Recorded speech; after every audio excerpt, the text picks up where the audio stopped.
ಸ್ವತಂತ್ರ ಮಾಡ್ಬೇಕು ಅಂತ ಸಂಕಲ್ಪ ತೊಟ್ಟಿರೋ ಗಂಡೆದೆ ಗುಂಡಿಗೆರೋ ಗಂಡು ಭೂಮಿ ನಮ್ದು.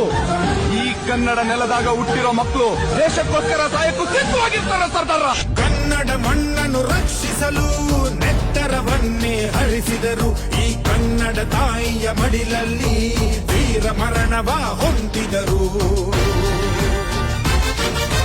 ನೆಲ ಜಲ ರಕ್ಷಣೆ ಕಾಯಕತೆ ಹಗಲಿರುಳೆನ್ನದೆ ಶ್ರಮಿಸಿದರು. ಲಾಠಿ ಬೂಟಿನ ಒದೆ ತಿಂದು ಶತ್ರುಗಳೆದೆಯ ಮೆಟ್ಟಿದರು. ಉಪವಾಸ ಸೆರೆ